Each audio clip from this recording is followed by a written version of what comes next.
雨刮刮不干净，影响视线，或者说吱嘎吱嘎会有异响，很烦人的啊。这种还要等到我们做保养去弄，来不及了，还是自己动手解决最快最爽啊。其实不需要什么专业技术的，做个视频分享给你看啊。那首先啊，不干净异响原因有好几个，你比如说上面有油膜、塑胶、虫胶，那自己检查一下，如果前挡上面有很多小的一点点一样的这种东西，就是沾了塑胶、虫胶了。喷一点玻璃水，然后拿毛巾用力擦一擦，基本上就搞定了。实在不行，搞点酒精，很快就能去除啊。那如果是雨刮刮过之后啊，前挡上面有彩色的反光，而且下雨天前挡容易糊成一片的话，那多半是有油膜了啊。除油膜呢，最好是用油膜清洗剂洗一遍，没的话呢，牙膏去油膜。顺便打个广告，这个油膜清洗剂我家也有卖的啊。第二种情况呢是雨刮器本身出现问题了，雨刮寿命呢一般是3个月到半年左右，时间到了呢就是要换的。那换起来简单啊，像这辆朗逸的雨刮呢是卡扣式的，只要按住雨刮器的这个接口处中间的那个小卡扣，往外一拔就可以拿下来了。最后新的雨刮呢卡回去就完成了。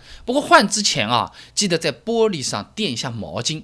一不小心碰一下，找你啊，你回了个头啊，手碰了一下，啪，雨刮弹回去了，搞了不好把前挡玻璃给砸坏了啊。那如果你觉得每次都更换雨刮不划算，可以只换雨刮胶条的啊，只要把雨刮胶条的那个固定卡扣拿掉，抽出旧胶条，换上新的胶条，最后卡上卡扣也是可以的。那当然也不能每次只换那个胶条啊，因为雨刮器本身用久了自身会产生形变的。那你视频中看到这个旧的雨刮，明显要比新的雨刮是要直一点的，这个导致它不能更好的贴合前挡，就拉直了，刮不干净了。那我们最好呢换一次胶条。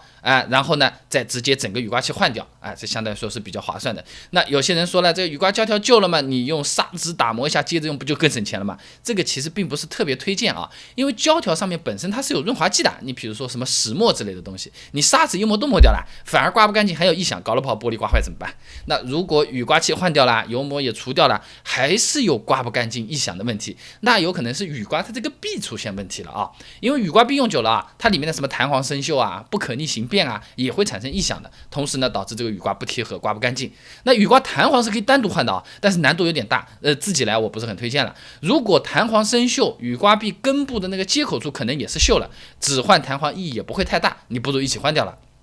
那么首先把雨刮器先拿掉，再把雨刮壁的固定螺丝拧掉。固定螺丝呢，一般在雨刮壁的根部，上面会有个圆形的小盖子盖着的，小盖子底下呢有个小凹槽，拿螺丝刀伸进去就可以撬开来了。这把固定螺丝拧下来之后，你是没有办法直接拿雨刮壁的，先要把这个雨刮壁向中间对折一下才能取得下来。那安装雨刮壁呢，要和旧的雨刮壁保持同样的角度，所以取下雨刮壁之前，记得用上面的小凹槽做个小标记，这样呢不容易记错啊。那么旧雨刮壁拿下来的时候呢，新雨刮壁同样往中间对折一下，然后对齐标记安装上去，螺丝记得拧紧一点啊，最后把那个雨刮器装回去就完成了啊。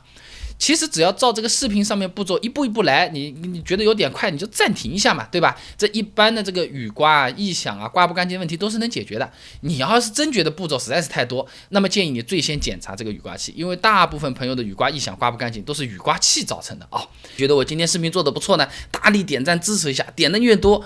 权重推荐就特别好，看的人多了嘛，我爽了嘛，做更多更好的内容给你，对吧？记得转发，不要忘记点屏幕中间的按钮，订阅我的频道，这样每天都能收到一条汽车知识或者小趣闻啦。备胎说车，等你来玩哦。